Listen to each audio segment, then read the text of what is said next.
ভাইরা আমার, নেত্রীর দেশে ফেরার সময়সূচি কিন্তু এগিয়ে আসতেছে। সুতরাং কি করতে হবে, কিভাবে নিজেদের প্রস্তুত রাখতে হবে সেটি আশা করি বলতে হবে না। আর দলীয় নির্দেশনা কি, সেই বিষয়গুলো কাল বাদে পরশুদিন তথা আগামী 5 আগস্ট সরাসরি নেত্রীর কাছ থেকে আপনারা জানতে পারবেন ইনশাআল্লাহ। মাথায় রাখবেন, এই 5 আগস্ট স্বাধীনতা বিরোধী রাজাকারের বাচ্চা জুলাই জঙ্গিদের জন্য ছিল বিজয়ের উৎসব, কিন্তু সেই 5 আগস্ট এখন ওদের কাছে একটা গলার কাটায় পরিণত হয়েছে। ভয়াবহ আতঙ্কের মধ্যে আছে। না জানি এই 5 আগস্ট আমাদের উপর দিয়ে কি বয়ে যায়, কি হয়ে যায়। এই 5 আগস্ট বেঁচে গেলেও আগামী 5 আগস্ট এরা ভ্যানিশ হয়ে যাবে, আগামী 5 আগস্টের মধ্যে যারা নিশ্চিহ্ন হয়ে যাবে, এই উপলব্ধি ওরা এখন হারে হারে টের পাইতেছে। যে আগস্ট বাঙালি জাতির শোকের মাস, যে আগস্টে বাঙালি জাতি হারিয়েছে তাদের জাতির পিতাকে, তাদের রাষ্ট্রের মহান স্থপতিকে, যে আগস্টে বাঙালি জাতির সর্বশেষ এক মুঠো ডাল ভাত খেয়ে বেঁচে থাকার ওসিলা সেই বঙ্গবন্ধু কন্যা জননেত্রী শেখ হাসিনাকে হত্যার নীল নকশা ছিল বর্তমান কথিত প্রধানমন্ত্রী এই খুনি ফ্যাসিস্ট তারেক। সেই আগস্টকেই ওরা বেছে নিয়েছিল ওদের বিজয় মাস হিসেবে। সেই আগস্টই হবে ওদের নিশ্চিহ্নর মাস, সেই আগস্টই হবে ওদের জন্য ভয়াবহ প্রলয়ের মাস ইনশাআল্লাহ। এই সন্ত্রাসী জঙ্গিরা বলে জনগণ গত 5 আগস্ট আওয়ামী লীগকে ছুঁড়ে ফেলে দিয়েছে। সেই আওয়ামী লীগ যখন এখন জনগণের কাছে মিশতে চায়, জনগণের কাছে যেতে চায়, জনগণ যদি মনে করে তোমাদেরকে আমরা ছুঁড়ে ফেলে দিয়েছি, তোমরা আমাদের কাছে আসছো কেন, তোমাদের ভ্যানিশ করে দেব, সেটা জনগণ করবে। কিন্তু ওরা আওয়ামী লীগকে জনগণের কাছে যেতে দিচ্ছে না। যেতে দেওয়ার জন্য সকল প্রকার প্রতিবন্ধকতা ওরা সৃষ্টি করে যাচ্ছে। কিন্তু কতদিন? মাথায় রাখবেন, বাংলাদেশের সফরে আসা ডোনাল্ড ট্রাম্পের বিশেষ দূত ফ্যাসিস্ট তারেকের সাথে বৈঠকের আগে জননেত্রী শেখ হাসিনার বিশেষ দূত তথা আওয়ামী লীগের সিনিয়র নেতার সাথে বৈঠক করেছেন। তারেকের সাথে বৈঠকে 45 মিনিট তিনি সময় দিয়েছেন। এই 45 মিনিটের মধ্যে তারেক মাত্র 5 মিনিট কথা বলতে পেরেছেন। বাকি প্রায় 40 মিনিট কথা বলেছেন মিস্টার সার্জিও গোর। তাকে স্পষ্ট ভাষায় বলে দিয়েছেন কি কি করতে হবে। আওয়ামী লীগের উপর থেকে নিষিদ্ধ বিষয় এবং কারাগারে বন্দী থাকা রাজবন্দীদের বিষয়, গণতন্ত্র ধারাবাহিকতার বিষয়, যে পুস্তক ওই মূর্খ তারেককে নতুন করে তিনি বলে দিয়েছেন। যদি সেটি তিনি না করেন পরিস্থিতি ভালো হবে না, সেই ইঙ্গিতও তাকে দিয়েছেন। আপনারা যাকে জানেন সার্জিও গোর, মিস্টার সার্জিও গোরের সম্মানে তারা একটা নৈশভোজ সাংস্কৃতিক অনুষ্ঠানের আয়োজন করেছিল। যে নৈশভোজের আড়ালে ছিল ডেভিল ইনুসের ক্যাবিনেটে যারা যুক্ত ছিল, যতগুলো উপদেষ্টা তারা সেখানে আমন্ত্রণে ছিল। জামাতে সাদা শকুন আমন্ত্রণে ছিল, বিএনপি গুলোর আমন্ত্রণে ছিল। তিনি যখন সেই তালিকা দেখেছেন, সাথে সাথে সেই অনুষ্ঠান নাকচ করে দিয়েছেন। ডেভিল ইনুস চিন্তা করেছিল কোনোভাবে যদি সার্জিও গোরের সাথে অন্তত পক্ষে সেই ডিনারের আয়োজনকে কেন্দ্র করে 2 মিনিট হলেও তার সাথে কথা বলার সুযোগ পাবো, আর কথা বলার সুযোগ না হলেও একটা ছবি তো তুলতে পারবো, যে ছবিটাকে কাজে লাগাইয়া রাজাকারের বাচ্চারা এই জামাতির ওই ছবিটাকে ব্যবহার করে বলবে যে সার্জিও গোর ডেভিল ইনুসকে রাষ্ট্রপতি করার জন্য বা হওয়ার জন্য তাকে রাজি করার জন্য অনুরোধ করেছেন। এবং এই কারণে মূলত এই ডিনারের আয়োজন, যে সুযোগ কেন্দ্র মিস্টার সার্জিও গোর ওদেরকে দেয় নাই। ফ্যাসিস্ট তারেকের সাথে বৈঠকের পরে মিস্টার সার্জিও গোর বাংলাদেশে নিযুক্ত ভারতের হাই কমিশনার মিস্টার ত্রিবেদীর সাথে তিনি 1 ঘন্টা 45 মিনিট বৈঠক করেছেন। সেই বৈঠকের পরবর্তী সময় কিন্তু মিস্টার ত্রিবেদীর বাংলাদেশে পূর্বের নির্ধারিত শিডিউল অনুযায়ী গোলফ ক্লাবে একটা প্রোগ্রাম ছিল, যেটা ক্যান্সেল করে তিনি তৎক্ষণাৎ দিল্লিতে চলে গেছেন। দিল্লিতে গিয়ে যে আওয়ামী লীগ সভানেত্রী জননেত্রী শেখ হাসিনার সাথে বৈঠক করে নাই বা দেখা করেন নাই, এর কোনো নিশ্চয়তা কি আছে? কেন সেখানে ডিনারের আয়োজন ক্যান্সেল হয়ে গেল, কি কি আলোচনা হলো, এই বিষয়গুলো যে তিনি সরাসরি তাদের কাছ থেকে অবগত হন নাই বা জানেন নাই, তার কোনো নিশ্চয়তা কি আছে? এই নিশ্চয়তা নাই। এইটাকে কেন্দ্র করে আরো বেশি হাসপাস অবস্থা স্বাধীনতা বিরোধী রাজাকারের এই সকল বাচ্চাদের। মাথায় রাখবেন, রাজাকারের বাচ্চারা কিন্তু মাথায় পা তুলে নাচতেছিল যে দিল্লিতে শেখ হাসিনা রাজনৈতিক কোনো কার্যকলাপ করতে পারবেন না। এই যে দেখো নিউজ ফলাও করে নিউজ প্রচার করেছিল। এখন কিন্তু সব চুপসে গেছে, ধীরে ধীরে চুপসে যাবে। নিঃশ্বাস বন্ধ হবে, অক্সিজেন বন্ধ হয়ে যাবে। ওরা ভয়াবহ আতঙ্কের মধ্যে কিন্তু দিন এবং রাত পার করতেছে, ঘুমের মেডিসিন ছাড়া ওদের ঘুম আসতেছে না। সুতরাং সারা জীবনের জন্য ওদের ঘুম পাড়াইয়া দেওয়ার ব্যবস্থা করবে দেশের জনগণ। আওয়ামী লীগ কখনো দেশকে ধ্বংসের জন্য রাজনীতি করে নাই, দেশের জনগণকে বিপদের মধ্যে ফেলে কখনো রাজনীতি করে নাই। মাতা কখনো তার সন্তানকে মেরে ফেলতে পারে না। আওয়ামী লীগ এই বাংলাদেশটাকে জন্ম দিয়েছে। আওয়ামী লীগ মাতা বলেন, পিতা বলেন, এই বাংলাদেশের তারা মাতা পিতা। সুতরাং তারা বাংলাদেশকে কখনো ধ্বংস করে দিয়ে বাংলাদেশের স্বার্থ বিদেশিদের কাছে বিকিয়ে দিয়ে রাজনীতি করবে, ক্ষমতার মসনদে বসবে, এটা কখনো বিশ্বাসযোগ্য না, এটা কখনো হইতে পারে না। যেটা বরাবরের মতো ফ্যাসিস্ট এবং স্বৈরশাসক, বাংলাদেশের প্রথম মহিলা স্বৈরশাসক খালেদা করেছিল, মূর্খ খালেদা করেছিল, খালেদার জামাই করেছিল, খুনি জিয়া করেছিল, খালেদার পুত্র খুনি তারেকও সেটি করে দেখিয়েছে যে কিভাবে বিদেশিদের কাছে বাংলাদেশের স্বার্থ বিকিয়ে দিয়ে ক্ষমতায় আসতে হয়। কিন্তু মাথায় রাখবেন, জনগণের ম্যান্ডেট বিহীন ষড়যন্ত্র করে বিদেশিদের কাছে বাংলাদেশের জনগণের স্বার্থ কলুষিত করে দিয়ে ক্ষমতায় আসা যায়, কিন্তু বেশি দিন টিকে থাকা যায় না। যার উদাহরণ, যার এমন এক ঐতিহাসিক ইতিহাস আগামীতে সৃষ্টি হবে, ইনশাল্লাহ আওয়ামী লীগ সৃষ্টি করবে। আর তার জন্য প্রত্যেকটা গ্রাম, প্রত্যেক পাড়া মহল্লায় আপনাদের দুর্গ গড়ে তুলতে হবে, এমন পরিস্থিতি সৃষ্টি করতে হবে জনগণকে সাথে নিয়ে যেন এই সকল স্বাধীনতা বিরোধী রাজাকারের বাচ্চা নরপিচাসগুলো ছুটতে এমন ভাবে ছোটা শুরু করবে যে একে অপরে বাড়ি খেয়ে ওর মধ্যেই 20% ভ্যানিশ হয়ে যাবে, বাকি 20% দেশের জনগণ ওদেরকে ভ্যানিশ করে দেবে। মনে রাখবেন, শেখের বেটি কিন্তু দারাজ কণ্ঠে বলেছেন, জনগণকে সাথে নিয়ে 41 সালের মধ্যে বাংলাদেশ রোল মডেল হবে, বিশ্বের উন্নত দেশের স্থান পাবে। এখনো কিন্তু তিনি সেই কথাটা বলতেছেন, সেই সাহসিকতার সাথে সেভাবে বলতেছেন। যেখানে বাংলাদেশটাকে ধ্বংস করে দেওয়া হয়েছে, তার রেখে দেওয়া উন্নয়নকে আজকে কলুষিত করে দেওয়া হয়েছে, আজকে বাংলাদেশের অর্থনীতিকে একেবারে ভঙ্গুর করে দেওয়া হয়েছে।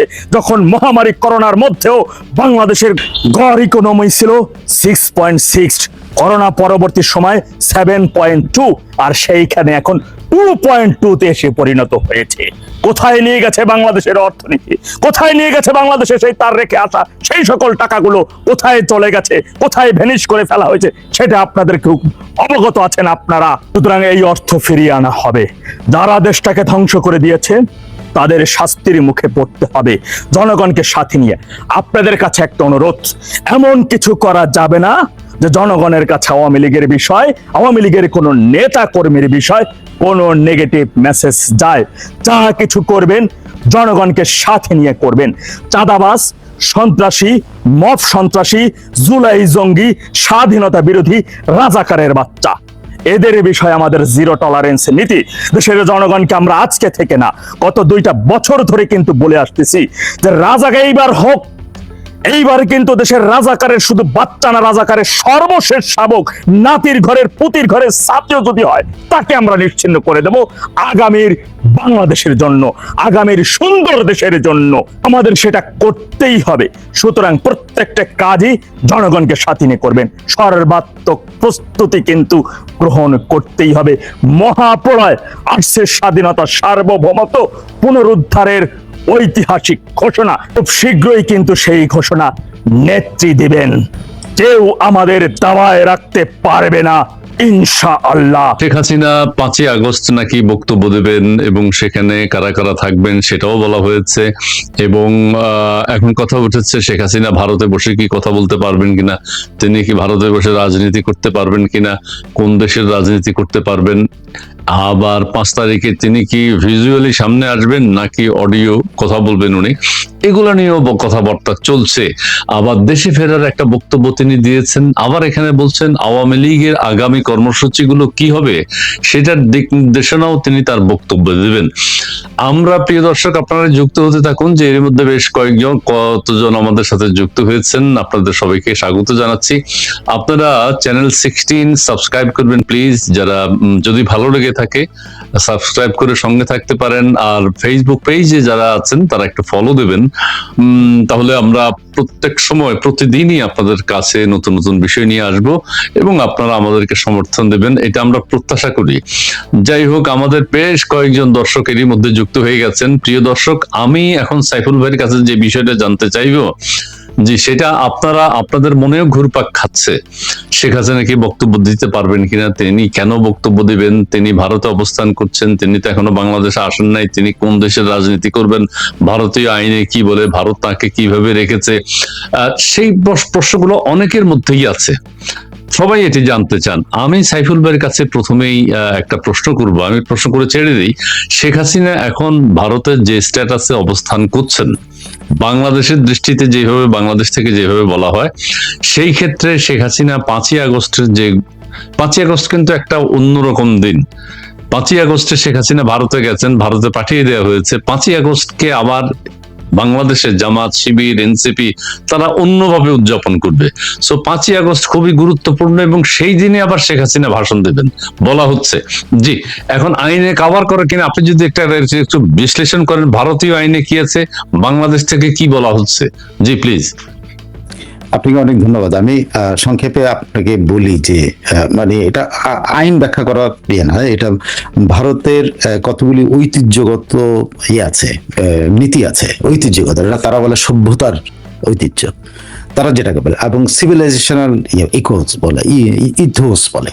তো তারা সভ্যতার ঐতিহ্যের দিকে কথা বলে, এবং তারা সভ্যতার ঐতিহ্যের দিক থেকে তারা একটা কথা বিশ্বাস করে, এটা ভারত সবসময় মানে ভারতের জন্মলগ্ন থেকে, মানে ভারত স্বাধীন হওয়ার পর থেকে তারা এটা বিশ্বাস করে যে যে কেউ বিপদে পড়লে, কেউ যদি বিপদে পড়ে, বিপদগ্রস্ত হয়, তার জীবন যদি বিপন্ন হওয়ার মতো সিচুয়েশন হয়, তাহলে ভারত তাকে আশ্রয় দেবে, এবং অতিথির আশ্রয় তারা দেয়।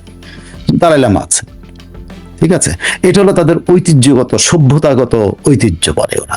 হ্যাঁ, তো সভ্যতাগত ঐতিহ্য, এটা তাদের পার্লামেন্টারি যে ফরেন অ্যাফেয়ার্স পার্লামেন্টারি কমিটি আছে, সংসদীয় কমিটি আছে, সেটা সভাপতি হলো শশী থারুর, ইয়েতে পার্লামেন্টারি কমিটি কংগ্রেসের। তো তারা সরকারের কাছে জানতে চেয়েছিল যে বাংলাদেশ এবং ভারতের মধ্যকার সম্পর্কের উন্নয়নের কি খবর, এটা জানতে চেয়েছিল। যে রিপোর্টটা এটা জানতে চাওয়ার পরে যে রিপোর্টটা ওখানে উপস্থাপন করা হয়েছিল সম্প্রতি, এটা হলো নবম সংস্করণ, কিন্তু বাংলাদেশ ভারতের সম্পর্কের নবম সংস্করণ কিন্তু এটা। হ্যাঁ, বাংলাদেশ ভারতের সম্পর্ক, সেখানে একটা চ্যাপ্টার ছিল হলো শেখ হাসিনা, একটা চ্যাপ্টার, অনেকগুলা চ্যাপ্টার, বর্ডার সমস্যা, অমুক ভিসা সমস্যা, অমুকটা তমুকটা, বহু কিছু ছিল ওখানে, 8-9টা। তার মধ্যে শেখ হাসিনা হলো নবম সংস্করণের মধ্যে সবচেয়ে গুরুত্বপূর্ণ একটা অংশ। গুরুত্বপূর্ণ অংশের মধ্যে তারা যেটা উল্লেখ করেছে, মানে ভারত সরকার জানতে চেয়েছে, তখন এখানে বলা হয়েছে অবশ্যই শেখ হাসিনা একটা ফ্যাক্টর। তো শেখ হাসিনার চ্যাপ্টারটা আসছে, শেখ হাসিনার সর্বশেষ অবস্থাটা জানতে চেয়ে ওখানে বলা হয়েছে, কি বলা হয়েছে, যে শেখ হাসিনাকে বাংলাদেশ প্রত্যর্পণে যে চেয়েছে, সেটার ব্যাপারে ভারত সরকার আইনগত দিকগুলো খতিয়ে দেখছে। তবে ভারত সরকার কি কি নীতিমালা এই ব্যাপারে কি কি নীতিমালা ফলো করে, কি কি আইন ফলো করে, সেগুলো কথা সেখানে বলা হয়েছে। তার মধ্যে প্রধানত বলছিল একটাই হচ্ছে ঐতিহ্যগত, মানে সভ্যতাগত ঐতিহ্যকে ভারত ফলো করে, কি বিপন্ন বা বিপদগ্রস্ত, যার জীবন বিপন্ন হতে পারে, এরকম মানুষকে ভারত আশ্রয় দেবে। এটা 1 নম্বর। 2 নম্বর বিষয়টাই এখানে কিন্তু আসছে, 2 নম্বর বিষয়টাই আসছে হলো ভারত 1971 সালের বাংলাদেশ ভারতের যে সম্পর্ক, সেইটার নীতিমালা ফলো করে 1971 সালের। আর অন্য কোনো নীতিমালা ভারত এখানে একদম স্পেসিফিক 2টা কথা বলেছে। এখন এখানে থার্ড জিনিসটা আসছে, ভারত শেখ হাসিনাকে কোনো রাজনৈতিক প্ল্যাটফর্ম দেয়নি। আমি একদম স্পেসিফিক কথাগুলি বলি, মানে পুরো অনেক বড় একটা চ্যাপ্টার, তার মধ্যে যে কথাগুলি গুরুত্বপূর্ণ হিসাবে, ভারত বাংলাদেশকে, শেখ হাসিনাকে কোনো রাজনৈতিক প্ল্যাটফর্ম দেয়নি, রাজনৈতিক কোনো প্ল্যাটফর্ম, মঞ্চ দেয়নি। তো শেখ হাসিনা এবং ভারত এই নীতিতে বিশ্বাস করে, যে নীতিটা তারা হচ্ছে, কেউ ভারতের ভূখণ্ড ব্যবহার করে রাজনীতি অন্য দেশের ব্যাপারে বিরূপ মন্তব্য বা অন্য দেশের ব্যাপারে কথা বলতে পারবে না। ভারতের ভূখণ্ড ব্যবহার করে অন্য দেশের কথা বলতে পারবে না। অন্য দেশ, আমি 2টা জিনিস বলবো, অন্য দেশ একটা শব্দ, আর একটা হলো ভারতের কোনো প্ল্যাটফর্ম দেয় নেই, রাজনৈতিক প্ল্যাটফর্ম দেয় নেই। মানে ভারতে ওনারা এখন এখানে যদি আপনি ব্যাখ্যাগুলিতে আসেন, দুইটা হলো নীতিমালাতে ক্লিয়ার যে তারা শেখ হাসিনাকে যেভাবে রেখেছে, যেভাবে শেখ হাসিনা আছে, এইটাতে তারা সম্পূর্ণভাবে সম্মত সবাই মিলে। আর এখন শেখ হাসিনাকে কি কি অধিকার দেওয়া হয়েছে, সেই অধিকারগুলোর মধ্যে যেটা হলো প্রকাশিত, যেটা ধরেন জাশঙ্কর বা অন্যরা যেটা বলেছেন তাদের নিরাপত্তা বোধে, যে শেখ হাসিনাকে তারা অতিথির মর্যাদা দিয়ে, মানে প্রধানমন্ত্রীর পদমর্যাদায় কিন্তু তিনি সেখানে অতিথি হিসাবে আছেন। এখন ওনাকে রাজনৈতিক প্ল্যাটফর্ম দেয়নি। তো রাজনৈতিক প্ল্যাটফর্ম যে দেওয়া হয় নাই, এই কথাটা যে দেয়, এটার অপব্যাখ্যা বাংলাদেশে হয়েছে, বলছে যে ওনাকে রাজনীতি করতে নিষেধ করা হয়েছে। না, এটা রাজনৈতিক প্ল্যাটফর্ম দেওয়া হয় নাই, ওনাকে রাজনীতি করতে নিষেধ করা হয়েছে এটা বলেনি। রাজনৈতিক প্ল্যাটফর্ম, আচ্ছা রাজনৈতিক, এখন বাংলাদেশি নাগরিক, শেখ হাসিনা বাংলাদেশের নাগরিক, ভারতীয় নাগরিক না। উনি ভারতে কিভাবে রাজনৈতিক কর্মকাণ্ড চালাবেন, ভারতের রাজনীতি করতে পারবেন না, সেটা ওরা মিন করছে। ওনাকে কোন ভারতের রাজনীতি করতে পারবেন না, রাজনৈতিক প্ল্যাটফর্ম দেওয়া হয়নি। উনি কংগ্রেসও যুক্ত হতে পারবেন না, বিজেপিতেও যুক্ত হতে পারবেন না, কমিউনিস্ট পার্টিতেও পারবেন না, কোনো কিছুতে পারবেন। আচ্ছা আচ্ছা আচ্ছা, উনি তো ভারতের নাগরিকই না, সব ভারত, নট বাংলাদেশ। এখন আসেন অন্য দেশ, ওরা বলছে ভারতের ভূখণ্ড ব্যবহার করে অন্য দেশে বিরুদ্ধে ইয়ে করতে পারবে না, কর্মকাণ্ড চালাতে পারবে না। তো অন্য দেশ, তো বাংলাদেশ কি শেখ হাসিনার অন্য দেশ? জাস্ট থার্ড পার্সন, আমরা পড়তাম না ছোটবেলা, থার্ড পার্সন সিঙ্গুলার নাম্বার। এখানে তো সেকেন্ড পার্সন, ফার্স্ট পার্সন উনি এখানে বাংলাদেশের ব্যাপারে, থার্ড পার্সন না। তিনি বাংলাদেশের নাগরিক। ওরা তো বলে নাই বাংলাদেশের রাজনীতি করতে পারবে না, বলছে অন্য দেশ। শেখ হাসিনা ওইখানে বৈশা প্রথম বলছে যে উনি ভারতে, ওনাকে রাজনৈতিক প্ল্যাটফর্ম দেওয়া হয় না, উনি কোনো ভারতের কংগ্রেস করতে পারবেন না, বিজেপি করতে পারবেন না, কমিউনিস্ট পার্টি করতে পারবেন, কিছু করতে পারবেন না, তেলেঙ্গানা পার্টিও করতে পারবেন না। আচ্ছা আচ্ছা আচ্ছা, কেন ভারতের নাগরিক না? আরেকটা হলো অন্য দেশ, শেখ হাসিনা বাংলাদেশ তো ওনার দেশ, তারা কি বলছে ওনার দেশের রাজনীতি করতে পারবে না, তা বলছে অন্য দেশ, মানে নেপাল, শ্রীলঙ্কা, ভুটান, আমেরিকা, ব্রিটেন, কোন দেশের রাজনীতি করতে পারবে না। কিন্তু ওনার দেশ সম্পর্কে কি ওনার বিরোধ বাধা দেওয়া হয়েছে? বলছে যে বাংলাদেশের রাজনীতি করতে পারবে না, ওনার দেশের রাজনীতি করতে পারবে না, এটা বলছে। অন্য দেশ, অ্যানাদার কান্ট্রি, একদম ইংরেজি ছিল অ্যানাদার কান্ট্রি। বাংলাদেশ তো শেখ হাসিনার নিজের কান্ট্রি, হার ওন কান্ট্রি, সে বাংলাদেশের নাগরিক। অন্য দেশ মানে সে দেশের সে নাগরিক না, সে কোথাও অন্য দেশের রাজনীতি, সে ওখানে বসে আমেরিকাকে গালি দিতে পারবে না, সে ওখানে বসে ব্রিটেনের গালি দিতে পারবে না, সে ওখানে বসে ভুটানের গালি দিতে পারবে না, সে এগুলো ওনার প্রতি ইম্পোজ, বাট বাংলাদেশ বলতে পারবে না, মানে কোন রাজনৈতিক কর্মকাণ্ড চালাতে পারবে না। কিন্তু ওনার দেশে ওনাকে রাজনৈতিক কর্মকাণ্ড চালাতে নিষেধ করা হয়েছে। ওই সেন্টেন্সটা যদি আপনি পড়েন, আমি একদম শব্দগত ব্যাখ্যা আপনার দিচ্ছি। এই যে ব্যাখ্যাগুলো, এই ব্যাখ্যাগুলো বাংলাদেশে অপব্যাখ্যা করা হয়। দালাই লামা, আরেকটা উদাহরণ আছে, দালাই লামা এই ভারতে বসেই গত 50 বছর ধরে বা 40 বছর ধরে দালাই লামা চাইনিজ পলিটিক্সের কথা বলে, তিব্বতের পলিটিক্সের কথা বলে। কেন বলে? কারণ ওটা তার দেশ। সে বাংলাদেশ নিয়ে কথা বলে না, সে মায়ানমার নিয়ে কথা বলে না, সে ভারতের রাজনীতি নিয়ে কথা বলে না। দালাই লামা আরো আছে ভারতে, কিন্তু আরো আছে, আরো রাজনৈতিক আশ্রয়, আফগানিস্তানের রাজনৈতিক আশ্রয় প্রার্থী আছে, আশ্রিত আছে, যে একজন আফগানিস্তানের প্রেসিডেন্ট ছিল, তার ফ্যামিলি আছে। তারা আফগানিস্তান নিয়ে কথা বলতে পারবে, কিন্তু তারা পাকিস্তান নিয়ে কথা বলতে পারবে না। কারণ শেখ হাসিনা পাকিস্তান নিয়ে কথা বলছেন না, শেখ হাসিনা নেপাল নিয়ে কথা বলছেন, শেখ হাসিনা অন্য দেশ নিয়ে কথা, উনি বলতেছেন বাংলাদেশ নিয়ে, বাংলাদেশের সাথে যেটা সম্পৃক্ততা আছে সেটা নিয়ে উনি কথা বলতেছেন। That's all. এখন পাকিস্তান শব্দটা আসে, কেন আসবে? পাকিস্তান শব্দটা ওনার মুখে আসবে না, আসে এই জন্য যে পাকিস্তান বাংলাদেশের রাজনীতির সাথে প্রাসঙ্গিক, যেহেতু 71-এর বিষয়টা ভারতের সাথে প্রাসঙ্গিক, ওটা আসে। তো তারপরে বলা হচ্ছিল যে হ্যাঁ উনি তো আমেরিকাকে ব্লেম করেন, এটাও আমি অনেক টক শুনি, আমেরিকাকে ব্লেম করেন, এখানে ডিপ স্টেট এই করছে সেই করছে। আমেরিকা তো আপত্তি করছে না, আমেরিকা তো এইটা তার মতাদর্শ, তো তার কারোর মতামতকে সাপ্রেস করছে না। আমেরিকা তো ভারতের কাছে কমপ্লেন করে নাই যে শেখ হাসিনা আমাদের সম্পর্কে এরকম বলে, করে নাই তো। যখন করবে তখন শেখ হাসিনা অফ হয়ে যাবে। উনি তো অন্য কোনো দেশ, উনি ডিপ স্টেট শব্দটা বলেন। উনি একবারও তো বলে না আমেরিকা। ডিপ স্টেট তো বাংলাদেশেও আছে, ডিপ স্টেট নেপালেও আছে। ডিপ স্টেট মানে হলো permanent structure of a government, যে গভর্নমেন্টটা ছায়া অন্ধকারে থাকে, তারা দেশ চালায় আসে বেসিক্যালি, তারাই আসলে নিয়ন্ত্রণ করে। অনেক দেশে ডিপ স্টেট বলে ব্যবসায়ীদেরকে, যারা ব্যবসায়ীরা সমস্ত কিছু নিয়ন্ত্রণ করে। অনেক দেশে ডিপ স্টেট বলে হলো গোয়েন্দা সংস্থাকে, যে গোয়েন্দা সংস্থা, যেমন পাকিস্তানে ইয়াকে বলে আইএসআই কে বলা হয় যে ডিপ স্টেট, ঠিক আছে। আমেরিকাতে ডিপ স্টেট কিন্তু সিআইএ কে বলা হয় না, আমেরিকাতে ডিপ স্টেট আবার অন্য জিনিস। আচ্ছা, আমি এটার একটু সামারি করি তাহলে। এই যে একজন এখনো লিখছে, মিজানুর রহমান ভারতের ভূখণ্ড ব্যবহার করে অন্য দেশের বিরুদ্ধে কোনো রাজনীতি করতে পারবে না, এইটাই এতক্ষণ ব্যাখ্যা করলেন সাইফুল আমিন সাহেব, যে অন্য দেশ বলতে আমেরিকা, কানাডা, জাপান, মিয়ানমার অথবা নেপাল, ভুটান, কাছাকাছি যদি বলি, সেগুলোর রাজনীতি করতে পারবে না, নট বাংলাদেশ। ঠিক আছে, বাংলাদেশ তো ওনার নিজের, বাংলাদেশ তো ওনার অন্য দেশ না, বাংলাদেশ শেখ হাসিনার অন্য দেশ না, এটাই সাইফুল ভাই বোঝাতে চাচ্ছেন। আর ভারতে বসে রাজনীতি করতে পারবে না বলতে ভারতের ভিতরে, ভারতীয় ভূখণ্ডের ভিতরে বিজেপি, কংগ্রেস বা আমাদের দিদির পার্টি, কোনোটাই তিনি করতে পারবেন না, সেটা তো তিনি করছেন না।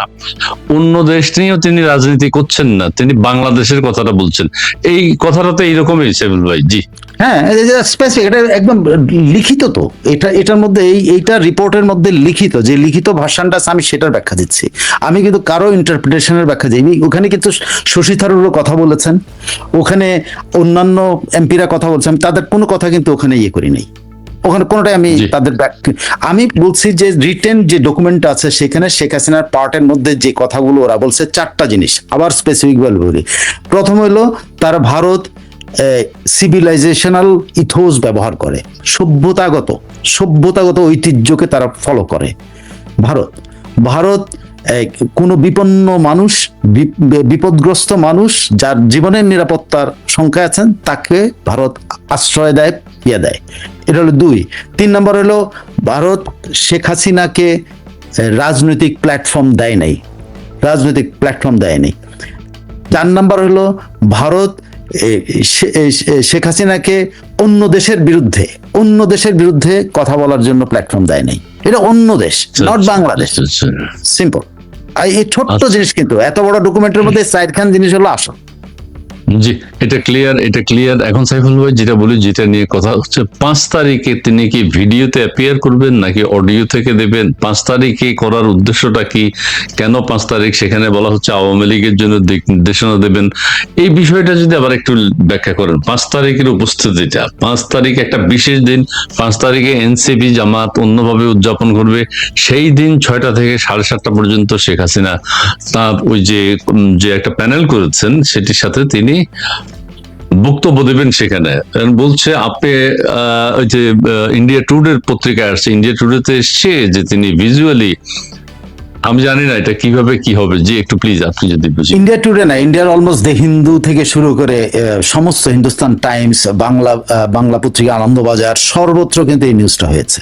এই যে একজনে বলছে বুঝিয়ে বলার জন্য ধন্যবাদ সাইফুল আমিন ভাই, এই জন্য কথার ভিতরে একটু কথাটা বললাম। এটা নিয়ে কিন্তু আমিও দ্বন্দ্বে ছিলাম যে এটা কি রাজনীতি করতে পারবে না তো বলা হয়েছে, অন্য দেশের রাজনীতি করতে পারবে না তো বলা হয়েছে, শেখ হাসিনা কিভাবে এই কথাগুলো বলে। এখন তো ক্লিয়ার হয়ে গেলাম।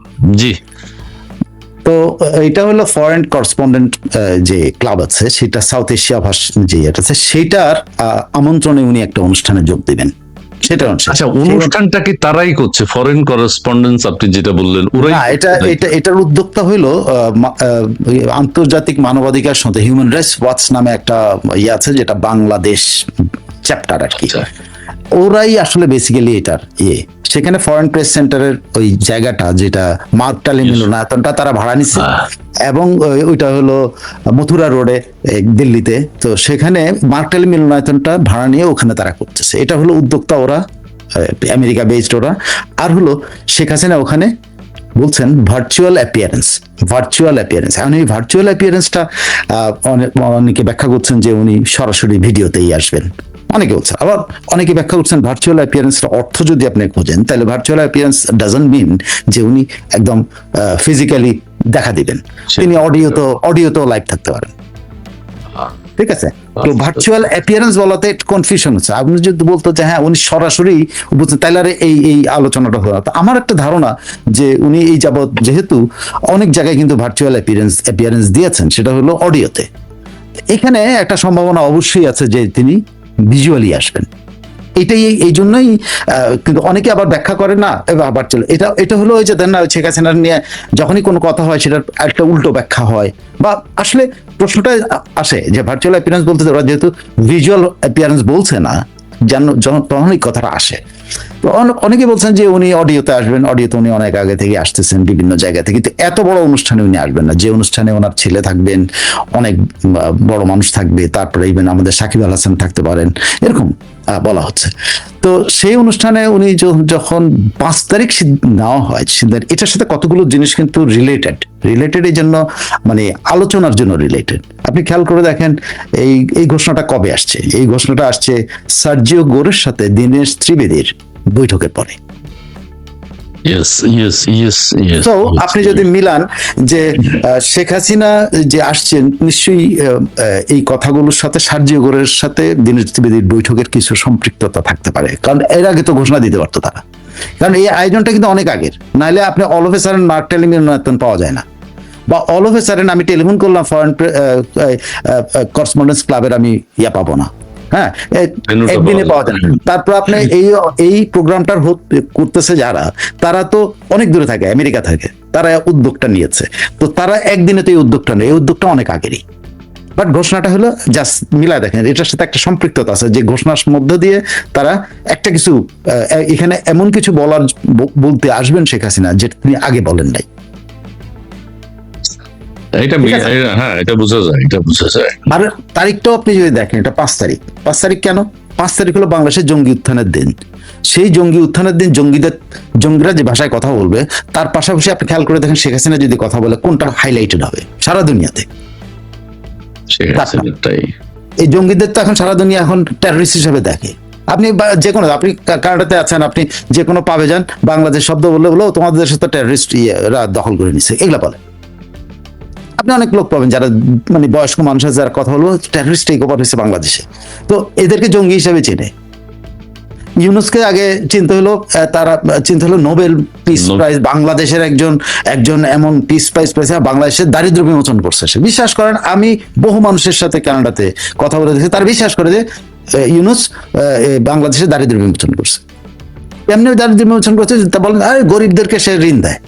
আশ্চর্য ব্যাপার, মানে কেউ বুঝার একটা চেষ্টা করে না যে গরিবদেরকে ঋণের চক্রের মধ্যে যে ফেলাইছে, এটা কেউ বুঝতে চাইতো না। কিন্তু এখন কিন্তু মানুষ বিশ্বাস করে, তার এই 2 বছরের কর্মকাণ্ডে প্রত্যেকটা তারা বাটপার হিসেবে চিনে, যে সে আদম ব্যাপারের লাইসেন্স মানে সে বলে মানুষ করার লাইসেন্স তোমাদের দেশে, এটা ফরেন এমপ্লয়মেন্টের জন্য সে লাইসেন্স দিছে। এগুলা তার চরিত্রটা সম্পর্কে মানুষ জেনে গেছে, এবং সে তার আমলে যে টেররিস্টরা মৌলবাদীরা, এটা কিন্তু এই বিদেশিরা জানতে পারছে কেন জানেন? আরেকটা বলে, বিদেশিরা জানতে পারছে বাংলাদেশের মানে অত্যন্ত প্রখ্যাত পত্রিকার মালিক সম্পাদকদের কারণে। কারণ মাহফুজা নামরা এগুলো কিন্তু সারা দুনিয়াতে বলে বেড়ায় এখন। মতিউর রহমান ডয়েচে ভেলেতে ইন্টারভিউ দিতে গিয়ে বলছে যে ইউনুসের ক্যাবিনেটের মধ্যে মৌলবাদীদের আশ্রয় ছিল, বলে ফেলছে। তো এগুলো কিন্তু এখন আর মানে ধরেন এই জঙ্গিদের ব্যাপারে আমরা যারা প্রথম থেকে যে জঙ্গিদের ব্যাপারে সেই জুন জুলাই থেকে আমরা যে বলে আসতেছি এটা একটা ঝামেলা হতে যাচ্ছে, তাদের কথা কিন্তু কেউ বিশ্বাস করে না এখন। কিন্তু ওরাই যারা ওইটার সমর্থক ছিল, ওইটা করাইছে, তারাই কিন্তু এখন বলে বেড়াচ্ছে যে ইউনুসের ক্যাবিনেটে মৌলবাদীরা ছিল।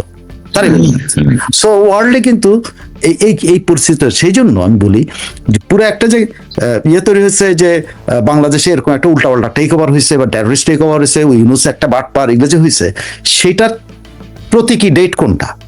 5 ওই 5 তারিখে শেখ হাসিনা কথা বলা মানে সারা দুনিয়ার মিডিয়া টেক ওভার এইটাকে পিক আপ করবে। So it's really important one. আচ্ছা, সেখানে বলা হয়েছে উনি দিক নির্দেশনা দিবেন যে সাইফুল আমিন ভাই, ইসমাইল ভাই, আপনাদের মাধ্যমে সবাইকে বলে দেন বাংলাদেশ আওয়ামী লীগের নেতা কর্মীরা ডিসেম্বরের আগে যেন দেশে ফিরে আসে। জি, আওয়ামী লীগের কর্মসূচি আওয়ামী লীগের হবে। আজকে আমি কমেন্ট অত বেশি পড়ছি না, আমি শুধু দেখাচ্ছি 2-1টা, তারপর বলি শেখ হাসিনা সামনে এসে গেলে শেখ হাসিনা বা প্রথমবার সরাসরি সাংবাদিকদের প্রশ্নের উত্তর দিবেন, কোন রেকর্ড। আচ্ছা, সাংবাদিকদের প্রশ্নের উত্তর দিবেন তিনি নাকি নিজেই বক্তব্য দিবেন? এটা এটা ওই অনুষ্ঠানটা হলো বা ধরেন শেখ হাসিনা বক্তব্য রাখবেন, এখন সেখানে উনি প্রশ্ন কেউ করবে কিনা, করলে উনি উত্তর দেবেন কিনা, এটা তো আমরা এই মুহূর্তে এটা যদি আরাফাত বলে নফেল বা আরাফাত এটা বলে থাকে তাহলে হয়তো সেটাই ভার্সন যে উনি কিন্তু ওটা সাংবাদিক সম্মেলন না, সাংবাদিক সম্মেলন না কিন্তু। সো সাংবাদিকদের ওখানে মতামত হয়তো উনি দেবেন, উনি তো সারা বাংলাদেশে ইউনিয়ন পর্যায়ে পর্যন্ত কথা বলে উনি ইয়ের উত্তর দেন, প্রশ্নের উত্তর দেন এবং কথা বলেন, মত বিনিময় করেন। তো এই কালকে বা পরশু দিনে আমি একটা শুনছি যে একজন কর্মীর সাথে মত বিনিময় করতেছে, যে কর্মীর বাড়িঘর জ্বালায় দেওয়া হয়েছে, তার কথা বলতেছে, তো উনি তো এটা করেন। তার মানে ওই যে আরাফাত আর ইয়ে নাকি নফেল নাকি ক্লিয়ার করেছে যে তিনি অডিওতে আসবেন, সরাসরি প্রশ্নের উত্তর দেবেন, অডিওতে সরাসরি প্রশ্নের উত্তর দেবেন। নফেল আরাফাত আজকে ক্লিয়ার করেছে। আচ্ছা ঠিক আছে, হ্যাঁ দর্শক কিন্তু খোঁজ খবর রাখছে, দেশবাসী খোঁজ খবর রাখছে, খোঁজ চলছে। আচ্ছা আরেকটা বিষয় আমি এখানে বলতে চাই যে তিনি যে বলছেন ডিসেম্বরের মধ্যে দেশে ফিরবেন, ডিসেম্বরের মধ্যে আগেও হতে পারে, ডিসেম্বরেও হতে পারে, এই বিষয়ে কোনো ইঙ্গিত দিবেন কিনা, সেই দিন নির্দিষ্ট কোনো দিনক্ষণ? জি না, ওই দিন ইঙ্গিত দিবেন কিনা আমি জানি না, তবে দিল্লিতে একটা বহুল প্রচারিত একটা ইয়ে আছে, ভাষণ আছে ওনার, উনি তো এখন আলোচ্য বিষয় বুঝছেন, সেই কারণে দিল্লিতে একটা ভাষণ আছে সাংবাদিকদের মধ্যে। এটা হলো যে উনি যেদিন আসবেন তার আগের দিন উনি ইয়াতে যাবেন, কি বলে আজমির শরীফ যাবেন, ওই খাজা মঈনুদ্দিন চিশতির যে এটা মাজার জিয়ারত করবেন, মাজার জিয়ারত করে এসে উনি একটা প্রেস কনফারেন্সে অংশগ্রহণ করবেন, প্রেস কনফারেন্স না, সাংবাদিকদের সাথে মত বিনিময় এরকম বলা হয়েছে, যে মত বিনিময় অনুষ্ঠান বলা হচ্ছে আর কি, আলোচনা, বা উনি সাংবাদিকদের সাথে একটু খাওয়া দাওয়া করবেন, সাংবাদিকদের সাথে আড্ডা মারবেন, এরকম কিছু, মানে প্রেস কনফারেন্স শব্দটা বলা হয় না, এটা আলোচিত যেটা হবে, এবং সেইখান থেকে উনি সরাসরি বাংলাদেশে আসবেন, কিভাবে আসবেন সেটা আপনি জানেন না, বাট এইটা দিল্লির সাংবাদিকদের একটা ভাষণ আছে। আচ্ছা আচ্ছা আচ্ছা আচ্ছা আচ্ছা, ঠিক আছে ঠিক আছে। আমরা 5 তারিখের কর্মসূচি, ইসলাম খুব চালাক, যে জামাত ইসলামী খুব চালাক এবং বেকুব এনসিপি দিয়ে জামাত ইসলামের কাজ চালাচ্ছে। জি ধন্যবাদ ধন্যবাদ। ভারতের সাথে গোপনতা চুক্তি স্বাক্ষরিত হয়েছে। জি আচ্ছা, এই মুহূর্তে আমাদের যে আখেরি খলিফা, মুসলিম বিশ্বের প্রভাবশালী ব্যক্তি, বিশিষ্ট রোহিঙ্গা বিশেষজ্ঞ, জি আমাদের আপনার প্রিয় ভাজন ডক্টর ইউনূস সাহেব একটু আড়ালে পড়ে গেছেন কিনা, মানে উনি ফোকাসে নেই কেন? ইউনূস ফোকাস থাকবে না তো, পালায় পালায় থাকে, ওটা ফোকাসে থাকবে কেমন বলেন, তো পলাতক। আপনি তো আসামি হয়ে পলাতক হওয়া লাগে না, জনগণের চোখে পলাতক, জনগণ দেখলে ধোয়া দেয়। এখন সেই টোকিওতে ওনারা দাওয়া দিছে, টোকিওতে উনি দৌড়ায় দৌড়ায় কিন্তু একটা এলাকা পার হয়েছে, এখন ভিডিওগুলো তো আছে। সো আপনি সেই সুদূর টোকিওতে যদি উনি ধাওয়ার ভয়ে দৌড়াইতে থাকেন, মানে হাঁটে মনে হয় যে বুঝছেন এইটা কিরকম হাঁটে, ওই যে ক্যাঙ্গারু যেরকম লাফায় লাফায় হাঁটে না, ঠিক ক্যাঙ্গারুর মতো করে লাফায় লাফায় উনি দৌড়াচ্ছেন, এটা একটা ভিডিও বাইরেছে। তো ওনার বাংলাদেশে অবস্থা বলেন তো, বাংলাদেশে তো এই উনি ওইখানে যদি এরকম দৌড়াইতে হওয়া থাকে, তো বাংলাদেশে উনি প্রকাশ্যে বেরোলে কি হতে হবে, যত এসএসএফ থাকুক ভাই, আমেরিকার সেই কঠোর নিরাপত্তার মধ্যে, হ্যাঁ বুশকে জুতা মেরে দিচ্ছে, মারছে না ইরাকে, হ্যাঁ কঠোর নিরাপত্তার মধ্যে, কিন্তু ওখানে সকল দালাল, সাংবাদিক হিসেবে যারা দালাল হিসেবে পরিচিত তাদেরকে নিচ্ছে, সে দালালদের মধ্যে থেকে কিন্তু একজন মেরে দিছে, জুতা তো পায়ে দিয়ে গেছে, এটা কিছু না, কিন্তু আমেরিকার চোখে তো সে দালাল, কারণ না হলে তো তার ওখানে এন্ট্রি নাই, দালালরাই তো ওখানে ঢুকছে, তো দালালদের মধ্যে থেকে জুতা বাইরে হয়, তাহলে ইউনূসের হাল কি হবে বলে। আচ্ছা আচ্ছা আচ্ছা আচ্ছা, ইত্তেফাকের কিছু শিরোনাম আপনার সাথে এই মুহূর্তে শিরোনাম শেয়ার করি, সেটা হচ্ছে চীনের সঙ্গে সম্পর্ক নতুন উচ্চতায় নিতে দুই দেশ কাজ করছে। আমাদের পররাষ্ট্র উপদেষ্টা জি তিনি বলেছেন। আচ্ছা, 5ই আগস্টে ঘিরে দেশব্যাপী নিরাপত্তা ব্যবস্থা জোরদার, স্বরাষ্ট্রমন্ত্রী। কোন উচ্চতায় নেবে, তাল গাছের উচ্চতায় নেবে নাকি বট গাছের উচ্চতায়, কোন উচ্চতায়, নতুন উচ্চতাটা ইয়াটা কি রে ভাই, বামন গাছ, আমাদের দেশে তো বামন গাছও আছে তাই না, ওই যে আইফেল টাওয়ার। আচ্ছা, বামন গাছ আছে না, এখন বামন গাছের উচ্চতায় যাবে নাকি তাল গাছে যাবে, সুপারি গাছে যাবে? আচ্ছা, ভারত সীমান্তে 250টি অত্যাধুনিক চীনা যুদ্ধযান মোতায়েন করলো পাকিস্তান। আচ্ছা, শেখ হাসিনা দেশে ফিরে এলে সরাসরি ফাঁসির মঞ্চে নেওয়া হবে। আচ্ছা, জুলাই অভ্যুত্থানের আচ্ছা, শেখ হাসিনা যেন ভারতের ভূখণ্ড ব্যবহার করে রাজনৈতিক বক্তব্য দিতে না পারে, দীনেশ ত্রিবেদীকে হুমায়ুন কবির। আচ্ছা, এটা নিয়ে একটু আলোচনা করবেন। এটা আজকে কথা হয়েছে, দীনেশ ত্রিবেদীকে হুমায়ুন কবির। আচ্ছা, এখানে শেখ হাসিনা যেন ভারতের ভূখণ্ড ব্যবহার করে রাজনৈতিক বক্তব্য দিতে না পারেন, এটার একটু আপনি শুরুতে বলছিলেন। আবার যদি এখন এই কথাটা, যেহেতু আমাদের পররাষ্ট্র উপদেষ্টা বলেছেন দীনেশ ত্রিবেদীকে, একসাথে দুইজনের ছবিও দেখতে পেয়েছি, এটা আর একটু ক্লিয়ার করে দেন। আমার ক্লিয়ার করার কিছু নেই। দীনেশ ত্রিবেদীকে তো ধরেন অ্যাডভাইজার মন্ত্রী। আচ্ছা, আরেকটি কথা বলি, দীনেশ ত্রিবেদী কি যে দিল্লিতে গেলেন, সেখানে কি শেখ হাসিনার সাথে তিনি দেখা করেছেন, সাক্ষাৎ করেছেন? আমি যতটুকু জানি দীনেশ ত্রিবেদী বাংলাদেশ থেকে যান নাই।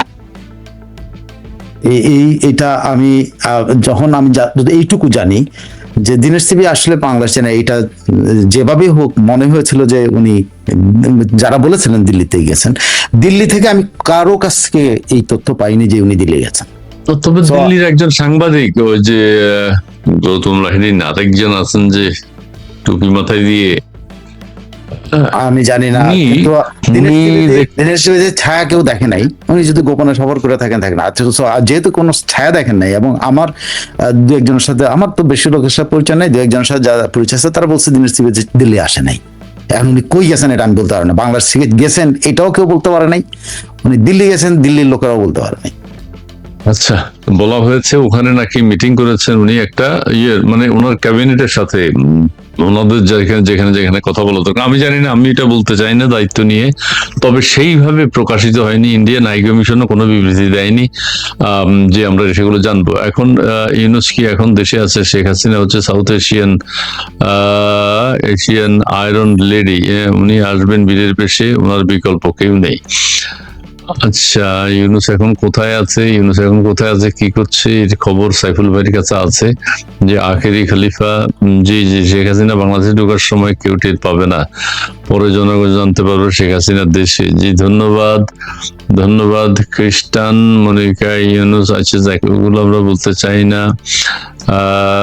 ইসমাইল ভাই, এখন যদি ওসামা বিন লাদেন কথা বলতো, সেটাও সারা বিশ্বের মিডিয়া এক্সটেনশন করে দিত, তাই বলে ওসামা গ্রহণযোগ্য হতো। হাসিনার ব্যাপারটাও তাই, সাইকোলজিক্যালি মানুষ নিষিদ্ধের প্রতি একটু বেশি আকর্ষণ থাকে। জি, ধন্যবাদ আপনাকে। রাশেদ খান বাটপার, শেখ হাসিনাকে কমায় ইসমাইল ভাই। আচ্ছা, জি, ঠিক আছে। দীনেশ ত্রিবেদী কলকাতায় গিয়েছিল, দিল্লি না। আচ্ছা, ইনি বলছেন দীনেশ ত্রিবেদী কলকাতায় গিয়েছিল, দিল্লি নয়। আচ্ছা, ঠিক আছে, যাক, আমরা যেহেতু দেখি নেই। ওই যে এখানে আরেকজন লিখেছেন যে শেখ হানিফ, তিনি বলছেন কলকাতায় গিয়েছিলেন দীনেশ ত্রিবেদী, তার ব্যক্তিগত বাড়িতে কাজ ছিল, কাজ সেরে আবার চলে এসছে। আমি এক্স্যাক্টলি, আমি দিল্লির সাংবাদিক, এই যে সেখানে। আচ্ছা, যাক, আমাদের সেটার দরকার নাই, ওই যে সুবীর ভৌমিক বলেছিল যে উনি দিল্লিতে গেছেন। সুবীর ভৌমিক গৌতম লাহিড়ীও বলছে না। তো যাই হোক, ওনারা হয়তো জেনেই বলছেন, না জেনে তো বলবে না, যেহেতু আমরা দেখি নেই বা আমরা কোনো বিবৃতি পাই নাই, ওনারা হয়তো দেখে থাকতে পারেন, ওনারা বলছেন বা ওনারা শুনেছেন। দিল্লির অন্য কোনো, আর দিল্লিতে যে কয়েকজনের সাথে আমার যোগাযোগ হয় আর কি, তারা কেউ দীনেশ ত্রিবেদীর দিল্লিতে আসার খবর বলতে পারে নাই। তারা বলছে এটা জানে না। আচ্ছা, এখন একটু দেশের দিকে মনোযোগ দিই। শেখ হাসিনাও বাদ দিলাম, আমরা 5 তারিখও বাদ দিলাম, গ্যাস বিদ্যুতের নানান সংকট দেশে চলছে। দর্শক অনেকে এখানে কমেন্টও করেছেন, একটু যদি আলাপ আলোচনা করেন, কি হতে পারে, কি হওয়া উচিত। দীনেশ ত্রিবেদীকে নিয়ে মিথ্যাচার ইউনুস সেন্টারের লালবাদরাই করছে। জি, বেল্লামান্টি, জি, ধন্যবাদ। সুবীর ভৌমিক দাদা বলেছেন, জি, হ্যাঁ। তারপর আরবি জাহিদকে, এই যে আমি কি জিনিস বললেন আগে, জাহিদ, সাইফুল একটু বিশ্লেষণ করেন। আচ্ছা, এটা আমরা ওইটা সাইফুল ভাই এটা বলবেন না। জি, অনেকেই আমাদেরকে কমেন্টস করছেন। প্রিয় দর্শক, আপনাদের এই কমেন্ট গুলো পড়তে খুব ভালো লাগে, দেখতে খুব ভালো লাগে। ভাই আমার একটু আশ্বস্ত করেন, তো শেখ হাসিনা জীবিত না মৃত, আমি তো মনে করছি উনি মারা গেছেন। হ্যাঁ, এটা কিন্তু সাইফুল ভাই এই সম্পর্কে একটু বলা উচিত। হ্যাঁ, ব্যাপক প্রচার হয়েছে ফ্রান্স থেকে, আমেরিকা থেকে, বিভিন্ন ভাবে বলা হয়েছে যে তিনি নাই। এগুলো এআই দিয়ে তার বড় অডিও চালাচ্ছে, এআই দিয়ে তার প্রেস কনফারেন্স গুলো হচ্ছে, অথবা বিভিন্ন জনের সাথে যে কথা বলেন এআই দিয়ে সেগুলো করছেন। এই বিষয়ে একটু যদি বলেন। এই বিষয়ে এটা ধরেন সারা দুনিয়াতে গুজব। গসিপ আছে, গুজব বাদ দিয়ে গসিপ যদি বলেন, সেটা হলো পুতিন, কয়েকটা পুতিন আছে। পুতিন কোনটা আসল পুতিন কেউ বলতে পারে না। সারা দুনিয়াতে এটা প্রচার হয় যে আমেরিকান প্রেসিডেন্টদের রেপ্লিকা থাকে, হ্যাঁ, সব সময় আসল প্রেসিডেন্ট যায় না। এগুলা হয়, এই গুজব কিন্তু আজকের না, এই গুজব সেই ইয়ার পরে থেকে, দ্বিতীয় মহাযুদ্ধের সময় থেকে কিন্তু এই প্রেসিডেন্টদের এরকম একটা থাকে। তো আমরা তো যদি এটা হয়ে থাকে, সে ধরেন যে শেখ হাসিনার রেপ্লিকা আছে, তাহলে আমরা তো বিশাল অ্যাডভান্সমেন্ট, আমাদের প্রযুক্তিগত বিশাল অ্যাডভান্সমেন্ট। তো এটা তো শেখ হাসিনার 17 বছর আমলটা আপনি এটা প্রশংসা করতে পারেন যে আমরা এখন মানুষ বানাইতে পারি। আমরা আল্লাহকে ইয়ে করে ফেলছি, আমরা কি বলে চ্যালেঞ্জ করে ফেলেছি। আমরা এখন বাঙালিরা এখন মানুষ বানায় ফেলতে পারে। তাহলে এইটা বিশ্বাস, যারা প্রচার করতেছে তারা এটা বিশ্বাস করে। বাংলাদেশের এখন আর আল্লাহরে বিশ্বাস করে না বাঙালিরা, তারা মানুষ বানাইতে পারে।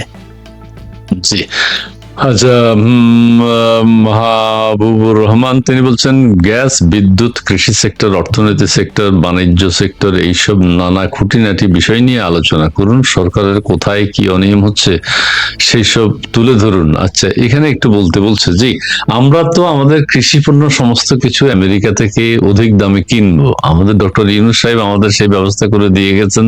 জান্নাতুল ফেরদৌস কণা, শুভকামনা নিরন্তর দুইজনের জন্য। জি, ধন্যবাদ আপনাকে জান্নাতুল ফেরদৌস কণা। অনেকেই আমাদের সালমান কবির জি, অনেক দর্শক আছেন। সাইফুল ভাই, আপনি গুরুত্বপূর্ণ কোনো মেসেজ দিতে চান কিনা? আপনার সময় শেষ হয়ে আসছে, আপনার যে ব্যস্ততা, এর মধ্যে যে আপনাকে মাঝে মধ্যে পাই, জি খুব ভালো লাগে।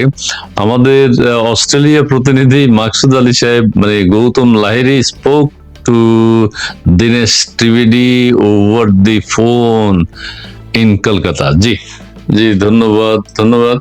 জি সাইফুল ভাই, গুরুত্বপূর্ণ কোন মেসেজ আপনি যদি দিতে চান শেখ হাসিনার আগমনকে কেন্দ্র করে, শেখ হাসিনার দেশে ফেরার কেন্দ্র করে, এবং শেখ হাসিনার 5 তারিখে একটা গুরুত্বপূর্ণ দিন। সেই দিন বিভিন্ন বিষয় এবং নানান ধরনের হুমকি ধমকি আমরা শুনতে পাচ্ছি। সরকারের পক্ষ থেকে দীনেশ ত্রিবেদীকে বলা হয়েছে তিনি যাতে এখানে বসে রাজনীতি না করেন। তাহলে এখন কি হচ্ছে, দেশের কিন্তু বিদ্যুৎ, গ্যাস, পানি এগুলোর যে সংকট, সেটা কিন্তু চাপা পড়ে হাম রোগে শিশু মারা যাচ্ছে। আমি একটা উস্কানি দিই আপনাকে, উস্কানি এক ধরনের, মানে তাহলে আপনি বলতে পারবেন ইউনূস সাহেব 18 মাসে যা করেছে, 18,000 বছর বাঙালি এটা টেনে নেবে। জি, একটু যদি এই লোকরা গাইলে কি হবে কোন? তবে একটা জিনিস মানুষের কাছে এখন পরিষ্কার, যে আমার কাছে যেটা মনে হয় যে জুলাইয়ের যে ঘটনাটা হয়েছে, এটা বাংলাদেশকে পিছিয়ে দিয়েছে, বাংলাদেশকে অনেক পেছনের দিকে নিয়ে গেছে। আপনার বিদ্যুতের কথা ওনারা বলতে বলেন, আপনি জানেন আমি আমার বাসায় থাকি না, আমার বাসা বাতি জ্বলে না, ঠিক আছে, কিন্তু আমার বাসার বিদ্যুৎ বিল দিতে হয়। এগুলো এই বাংলাদেশে পরিণত করা হয়েছে। আচ্ছা, ভুতুড়ে বিল নাকি ডবল হচ্ছে, 3 ডবল হচ্ছে। হ্যাঁ, ভুতুড়ের বাদ দেন, আমি তো ভুতুড়, আমার কাছে ভূত না, তো আমার কাছে হলো যে আমার মিটারের মধ্যে উঠতেছে, বিল উঠতেছে, জীবন্ত মানুষ। আচ্ছা, আমার কিন্তু পুরা ফ্ল্যাট করা, সিল করা, বিল উঠতেছে। তা আপনি এটা কিভাবে দিবেন, কিভাবে হচ্ছে, কেন হচ্ছে, হু নোজ। এখন আপনি না দিলে কি হবে, আপনার বাড়ির লাইন কেটে দিবে, বিল দিতে হবে আপনাকে। আর বাংলাদেশের সিস্টেম কিন্তু জানেন, আপনাকে আগে বিলটা দিয়ে আসতে হবে, তারপর আপনি আপত্তি করতে পারবেন। আর তার আগে আপত্তি করবেন, আপত্তির পরে কোনো আপত্তি কিন্তু সলিউশন হয় না। ওই আপত্তি আপনার বছরের পর বছর চলতে হবে, আপনি কিন্তু বিল দিয়ে যাচ্ছেন। কোনো একটা সিস্টেম, যে সিস্টেমের মধ্যে আপনি আপত্তি করতে হবে আপনি বিলটা দিয়ে, কোন রকম আপনার কোনো রেহাই নেই। এবং আপনি এটা কোনোদিন কেউ কোনোদিন টেলিফোন বিলের, ভুতুড়ে বিলের জন্য ভুতুড়ে বিলের টাকা ফেরত পাইছে, এটা আপনি শুনছেন কোনোদিন বাংলাদেশে? কোনোদিন প্রাগৈতিহাসিক যুগ থেকে বিদ্যুৎ বিলের, বাড়তি বিলের জন্য কোনোদিন আপনার টাকা ফেরত পাইছেন? পান নাই। এই যে একজনে লিখছে 1500 টাকার বিদ্যুৎ বিল 4,230 টাকা আসছে সেলিম হুসাইন। হায় হায়, তো এটা নিয়ে বেশি কথা হচ্ছে, যে 1500 টাকার বিল। আপনি তারেক রহমানের এখনই বলা ঠিক না, মাত্র 5 মাস হয়েছে, যদি তারেক রহমানের কোন রকম তারেক রহমানের বিরুদ্ধে মানুষ খেপে, কোন ইস্যুতে খেপবে জানেন? একমাত্র ইস্যু খেপবে হলো বিদ্যুৎ। অন্য কোনো ইস্যুতে কি খেপবে আমি জানি, বিদ্যুৎ ইস্যুতে 8 ঘন্টা 9 ঘন্টা 10 ঘন্টা কারেন্ট নাই। এটা কিন্তু এই অবস্থাটা তৈরি হয়েছে কিন্তু ইউনূসের আমলে, কিন্তু দায়টা কিন্তু তারেক রহমানের ঘাড়ে চাপছে। আপনার যে দেশের বিদ্যুৎ উৎপাদন উদ্বৃত্ত, সে দেশে মানুষ বিদ্যুৎ পাবে না কেন? কি কারণটা কি? কারণটা হলো, আমি আপনার জাস্ট তার এই ইউনূস যদি আর দীর্ঘ সময় থাকতেন, উনি বিতরণ ব্যবস্থাটা প্রাইভেটে দিয়ে দিতে চাইছিলেন। উনি সব প্রাইভেট মালিকানা দিয়ে দিবেন বিতরণ ব্যবস্থা, মানে ডেসকো মেসকো যা আছে সব ব্যক্তি মালিকানা দিয়ে দিবেন, ঠিক আছে? তো এই প্রক্রিয়াটা শুরু হয়েছে, তারেক রহমান সরকার সেটা টেক আপ করছে, দেখছি এইটা তো সাংঘাতিক ব্যাপার যদি টাকা পয়সা খাওয়ান যায়। এই কারণে ওনারা নীতিগতভাবে এটা সিদ্ধান্ত নিয়েছেন, বিতরণ ব্যবস্থা এই যেটা বিল করে আর কি, বিল কে করে? এই বিতরণ ব্যবস্থা ওরা করে। তো এই বিতরণ ব্যবস্থাকে প্রাইভেটাইজ করার জন্য কেন প্রাইভেটাইজেশন নিয়ে যাবে? এই বাড়তি বিল দেখায় লোবাতুর কিছু মানুষ দেখছে যে এখান থেকে টাকা কামানো যায়। হাও, আপনি 200 টাকার বিল 500 টাকা করলে পাবলিক কিছু করার নাই, আপনি নাহলে কেটে দিবে আপনার লাইন, টাকা না দিলে কেটে দিবে, শেষ। সো এইটার প্রতি নজর পড়ছে। তারেক খাম্বাদ সাহেব নিজের যে দোষ, আগে একবার খাম্বাদ তারেক নাম হয়েছে, টাইম ম্যাগাজিনে তারেক খাম্বাদ তারেক বলছে, আপনি ভবিষ্যৎ আপনি দেখবেন যে ওর নাম হবে বিদ্যুৎ তারেক, কারণ সে এটা টেক আপ করে সে ইকবাল কি জানো টুকু, যিনি বিদ্যুৎ মন্ত্রী, তিনি কিন্তু কিছুদিন আগে এই যে কত তারিখে 26-25 তারিখে একটা প্রেস ব্রিফিং করে উনি বলে দিয়েছেন যে সরকার নীতিগত সিদ্ধান্ত নিয়েছে এগুলো সব 6টা কোম্পানিকে বিতরণ সংস্থাকে প্রাইভেটে দিয়ে দিবে। এটা কিন্তু ইউনূসের কিন্তু নীতিমালা, কিন্তু ওই লোবাতুর মানুষগুলো তো পেছনে লেগে আছে আর জানে যে তারেক সাহেবের তো খাম্বার আছে, খুব দ্রুততার সাথে ওনারা সিদ্ধান্ত নিয়েছেন। কিন্তু ইকবাল হাসান টুকু একটা শয়তানি করছে। শয়তানিটা কি করছে? সে নিজের গায়ের মধ্যে এটা রাখে নাই, সে ওইখানে এক লাইন বলে দিছে যে সরকার এটা নিছে, নেয়ার বলছে এটাতে প্রধানমন্ত্রী তারেক রহমানের সম্মতি আছে, এক লাইন। ওরা বলে নাই যে ক্যাবিনেটের সম্মতি আছে, বলছে প্রধানমন্ত্রী তারেক রহমানের সম্মতি আছে। সে নিজের গায়ে থেকে দেখছে যে এটা তো ভবিষ্যতে আমার গায়ের মধ্যে খাম্বা লেগে যাবে, আরেকটা খাম্বা তারেক নাম হয়েছে, টাইম ম্যাগাজিন খাম্বা লাগে, তো ভবিষ্যতে আমার নাম তো বিদ্যুৎ তারেক হইতে পারে, অন্য কোনো নাম হইতে পারে, বিদ্যুতের আরেক নাম দিতে পারে কেউ, না দেখবেন যে অনেক মজাদার নাম এসে যেতে পারে। তো এই যে জিনিসগুলো হচ্ছে, তারেক রহমানের যদি ডুবে, দুর্নীতির জন্য যদি ডুবে, এই প্রক্রিয়াটা যেটা শুরু হয়েছে এই বিদ্যুতের কারণে সে ডুববে। মানে ইউনূসের সেই অপকর্মগুলো এখনো চলছেই। আপনার এখন গ্রামের মানুষ, আপনি যদি গ্রামে জিজ্ঞেস করেন, আপনার বাড়িতেও আপনি জিজ্ঞেস করে দেখেন, সবাই বলে যে বিদ্যুৎ আসে, বিদ্যুৎ যায় না, বিদ্যুৎ আসে। আমি এই যে দর্শকদের 2-4টা শেষ মুহূর্তে, জাফরুল্লাহ সুজন তিনি বলছেন আগে নাম ছিল খাম্বা, এখন মানুষ নতুন নাম দিয়েছে, আচ্ছা যাক, বিল কি যেন, হ্যাঁ